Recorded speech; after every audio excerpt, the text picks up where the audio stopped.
Inverse function, तो inverse function के लिए let F A to B a one one and onto, one one and onto function को हम लोग bijective भी बोलते हैं, ठीक है। तो वो पहला कंडीशन है कि वो फंक्शन कैसा होना चाहिए, बाइजेक्टिव मैपिंग होनी चाहिए, या आप कह सकते हो one one and onto होना चाहिए।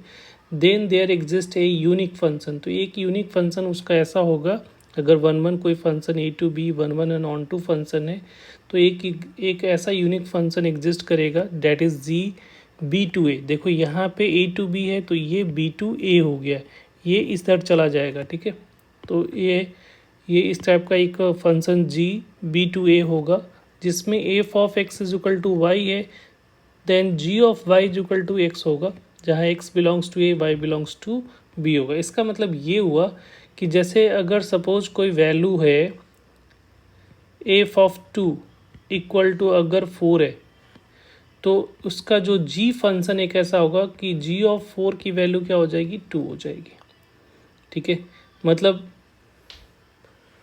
उसका इनपुट, अगर इसका आउटपुट को दूसरे फंक्शन के इनपुट में डालोगे तो वो जो वैल्यू होगी वो हमारा जो इनिशियल इनपुट होगा उसके बराबर हो जाएगा, ठीक है। जैसे कोई फंक्शन का यहाँ पे इनपुट में 4 है और एक फंक्शन को ऐसा डिफाइन किया हुआ एफ, और इसका आउटपुट हमें 4 मिल रहा है, तो एक फंक्शन जी ऐसा होगा जिसमें 4 इनपुट डालेंगे तो वो हमें क्या मिलेगा, सॉरी ये इनपुट में 2 डाले थे ना, 2 डालने पे एफ 4 आ रहा है, तो 4 इनपुट में डालोगे तो वो उससे हमें 2 मिलेगा। तो जी एक दूसरे का, एफ और जी एक दूसरे का क्या कहलाएगा, इनवर्स फंक्शन कहलाएगा, ठीक है। अब यहाँ पे सबसे इम्पॉर्टेंट चीज़ है कि क्यों ज़रूरी है कि ये फंक्शन वन वन और ऑन टू होता है। अगर मेनी वन होता है, सपोज़ कोई फंक्शन मेनी वन होता है तो क्या प्रॉब्लम होती है। तो हमारे सिर्फ ए और बी है, एक फंक्शन डिफाइन एफ है और मेनी वन है। मेनी वन के लिए क्या होना चाहिए कि दो इनपुट का सेम आउटपुट हो रहा है। जैसे ये दोनों इनपुट का सेम आउटपुट है और यहाँ से ये फंक्शन डाल दिया इसको, ये ठीक है। तो ये मेनी वन फंक्शन है, तो इधर से तो फंक्शन डिफाइन है, ठीक है। बट अगर चेंज करोगे, इधर से आउट इनपुट लेके इधर करोगे, तो उस केस में जो जी फंक्शन है, जी फंक्शन के लिए क्या होगा, एक इनपुट पे दो दो आउटपुट मिल रहा है, तो वो ये इसके कारण से इधर से जो फंक्शन होगा बी टू ए, जी क्या है बी टू ए वाला जो फंक्शन है वो डिफाइन नहीं होगा। क्यों नहीं होगा, क्योंकि एक इनपुट के रिस्पेक्ट में दो दो आउटपुट मिल रहा है, इधर से डिफाइन है बट इधर से नहीं, इसलिए मेनी वन नहीं होना चाहिए, ठीक है। दूसरा कंडीशन ये है कि हमें ऑन टू क्यों होना चाहिए। तो देखो ऑन टू और इन टू का भी एक सीन ले लेते हैं हम लोग। जैसे ए टू बी है, ठीक है, और इधर से फंक्शन रूल एफ डिफाइन है और यहाँ पे 3 इनपुट है या इसमें 4 इनपुट है सारे, ठीक है। तो ये ऐसा इधर से तो फंक्शन डिफाइन है, ठीक है। ये कैसा फंक्शन है, ये इनटू वाला केस है, ठीक है, इनटू हो गया। इनटू ऑन टू के लिए क्या कंडीशन चाहिए, कुछ जैसे कोडोमेन का इक्वल टू रेंज होना चाहिए, बट एक और ये अगर सारा बी का हर एक एलिमेंट का किसी न किसी का इमेज होना चाहिए, अगर नहीं हो रहा है तो इसका मतलब ये इनटू है। तो इधर से फंक्शन तो डिफाइन है, बट इधर से अगर देखोगे, अगर इधर से हम लोग बात कर लेते हैं, अगर इसकी बात कर लो इधर से, तो देखो ये 3 के लिए तो अगर इधर से जी फंक्शन ले रहे हो तो इन 3 के लिए तो हमें क्या है, बी टू ए है ना, जी टू बी टू ए। तो इधर से 3 के लिए तो आउटपुट मिल रहा है, बट ये चौथे के लिए आउटपुट नहीं मिल रहा है, तो ये फंक्शन डिफाइन नहीं है, ये दोनों फंक्शन नहीं हो रहा है। इसलिए जो है function one one and onto होना चाहिए। तो वन वन ऑन टू कैसा होता है, तो वन वन ऑन टू का मतलब है होगा ये जो फंक्शन होगा हमारा वो कैसा दिखेगा, ऐसा। तो इस केस में ये एफ और इधर से जी, ये देखो इधर से भी डिफाइन होगा और इधर से भी, दोनों एफ रूल के लिए भी जी रूल के लिए भी। तो ये one one and into onto वाला मैपिंग है। तो इस केस में जो फंक्शन होता है बाइजेक्टिव होता है और इसका इन्वर्स डिफाइन होता है, ठीक है। अब यहाँ पे जैसे एक रूल है, जैसे सपोज यहाँ पे 2 है और ये 4 हो गया, ठीक है, एक इनपुट मैंने ले लिया, ये 2 है ये 4 है। तो नीचे वाला लाइन एफ इनवर्स जो जी को एफ इनवर्स बोला जा रहा है, तो यहाँ पे ये बोला जा रहा है कि अगर 2,4 2,4 एलिमेंट ऑफ किसका होगा, इस फंक्शन का होगा, एफ फंक्शन का होगा, तो 4,2 जो होगा वो एफ इनवर्स का या कह सकते हो जी का आउटपुट में होगा। ठीक है, ये चीज़ यहाँ पे डिफाइन किया गया है कि एफ इनवर्स जो होगा एफ ऑफ एक्स जो उसका आउटपुट होगा उसका इनपुट हो जाएगा, जो इनपुट था वो आउटपुट होगा, बट उसके लिए कंडीशन क्या है कि X comma F of X belongs to F होना चाहिए। तो जैसे 2,4 एलिमेंट ऑफ 2 से 4 के कनेक्टेड है, तो इधर से फंक्शन लोगे तो 4,2 हो जाएगा। ठीक है, तो ये इन्वर्स होगा। ठीक है, तो यहाँ पे इम्पॉर्टेंट चीज़ ये है, ये ध्यान रखना कि F is 1 1 and onto, then F inverse is also 1 1 and onto. अगर ये देखो, अगर इधर से देख रहे हो 1 1 ऑन टू, तो इधर से भी वो फंक्शन कैसा होगा, उसका इन्वर्स फंक्शन भी कैसा होगा, 1 1 एंड ऑन टू होगा। अगर एफ 1 1 एंड ऑन टू है तो F inverse is also 1 1 and onto होगा। राइट, अगर सिंपली जो ऐसे बोर्ड में आता है कि अगर इन्वर्स निकालने वाला है केसेस, तो उसको कैसे डील करते हैं, तो पहले कोई भी फंक्शन है उसको y equal to F of X को y लेट कर लेना है। ठीक है, और फिर लास्ट में जैसे सपोज कोई फंक्शन दे रखा है y equal to x plus 5 दे रखा है। ठीक है, तो इसका इन्वर्स निकालने के लिए बोला जा रहा है एफ इन्वर्स, जैसे एफ ऑफ एक्स ऐसा ले लो। तो हम लोग क्या करेंगे, पहले इसको y इक्वल टू क्या लिखोगे, एक्स प्लस वाई। अब इसको हम लोग x के टर्म में लिखोगे, x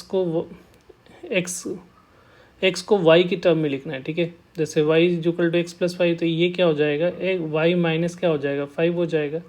अब उसके बाद से अगर इन्वर्स लिखना है तो x y को इंटरचेंज कर लो, दोनों को रिप्लेस कर दो, तो यहाँ पे y इक्वल टू क्या हो जाएगा, x माइनस 5 हो जाएगा। तो ये जो होगा एफ इनवर्स ऑफ x कहलाएगा, x कॉमा माइनस वाई। ठीक है, तो ये प्रोसीजर है जिसको फॉलो करके हम लोग किसी का भी इन्वर्स हम लोग फाइंड करते। राइट, तो कुछ क्वेश्चन है जिसका हम लोग को इन्वर्स निकालना है। जैसे ये पहले से दे रखा है कि ये बाइजेक्टिव है, तो उसको हमको 1 1 ऑन टू चेक करने की ज़रूरत नहीं है। ठीक है, हम लोग को डायरेक्ट इन्वर्स निकालना है। तो देखो, इसको पहले y लेट किया, y इक्वल टू 10⁻⁻x + 1 लिखा। ठीक है, तो दोनों साइड log बेस 10 ले लेते हैं। ठीक है, तो log बेस 10 अगर दोनों साइड लोगे तो इधर log बेस 10 ऑफ y हो जाएगा और इधर log base 10 of 10 into x plus 1 हो जाएगा। तो ये पावर मल्टीपल में आ जाएगा और ये दोनों 1 हो जाएगा। तो log base 10 of y is equal to x plus 1 हो जाएगा, क्योंकि बेस और नंबर सेम होगा तो ये तो 1 हो गया। तो अब यहाँ से x इज इक्वल टू क्या दिख रहा है, x इज इक्वल टू दिख रहा है log base 10 of y minus 1 दिख रहा है। अब यहाँ पे क्या करना है, यहाँ पे अब हम लोग को x माइनस वाई को इंटरचेंज करना है। ठीक है, तो यहाँ पे y इक्वल टू जो आएगा f इनवर्स x हो जाएगा और ये हो जाएगा log base 10 of x minus 1, ये इसका इन्वर्स कहलाएगा। राइट, तो इस तरह से इन्वर्स निकालते हैं। जैसे इसका इन्वर्स निकालना है तो इसके लिए क्या करोगे, तो यहाँ पे y लेट किया तो y इक्वल टू क्या हो जाएगा, 1 + ln x + 2 हो जाएगा। राइट, तो यहाँ पे y minus 1 is equal to ln x + 2 हो जाएगा। अब यहाँ पे ln दे रखा है तो ln को इधर ले आओगे तो e⁻y minus 1 is equal to x plus 2 होगा। तो यहाँ से x इज इक्वल टू क्या हो जा रहा है, x is equal to e⁻y minus 1 minus 2 हो गया। अब ये y की टर्म में लिखा गया, पूरा x की वैल्यू आ गई। अब हम लोग को इन्वर्स लिखना है, तो इन्वर्स लिखने के लिए क्या करना रहता है, x को y को इंटरचेंज करना होता है। तो y इक्वल टू जो होगा f इनवर्स x जो होगा वो क्या हो जाएगा, e⁻x माइनस 1 माइनस 2, वो उसका क्या कहलाएगा, इन्वर्स कहलाएगा। राइट, एक एग्जांपल और है, इसका इन्वर्स लिख फाइंड करना है, तो इसको भी सेम प्रोसीजर यहाँ पे भी फॉलो करेंगे हम लोग। जैसे y इक्वल टू क्या लिखेंगे, 2⁻x इंटू 1 + 2⁻x। ठीक है, अब इसको क्रॉस मल्टीप्लाई करोगे तो y plus 2⁻x into y is equal to 2⁻x। अब यहाँ से ये इधर लेके चले जाओ। ठीक है, तो ये क्या हो जाएगा, या इसको इधर लेके आ जाते हैं, तो y इक्वल टू हो जाएगा 2⁻x कॉमन ले लिया तो 1 माइनस वाई हो जाएगा। अब यहाँ से 2⁻x इज इक्वल टू क्या लिख रहे हो, y divided by 1 minus y, ठीक है। अब यहाँ पे log बेस 2 ले लो, तो log बेस 2 ऑफ एक्स ले लिया दोनों साइड में, तो log base 2 of y divided by y minus y, तो ये तो इधर x हो जाएगा, और क्योंकि नंबर बेस सेम है तो ये 1 हो गया, तो log base 2 of y divided by 1 minus y हो जाएगा। अब इसका इन्वर्स लिखना है तो हम लोग एक्स वाई को इंटरचेंज कर लो, ठीक है। तो y is equal to f inverse of x हो जाएगा, that is log base 2 of x divided by 1 minus x, ये इसका इन्वर्स हो गया। तो इस तरह से किसी भी फंक्शन का इन्वर्स हम लोग निकाल सकते हैं, ठीक है। कुछ पॉइंट्स है, ये पॉइंट क्या है कि in case of inverse function input and output interchange there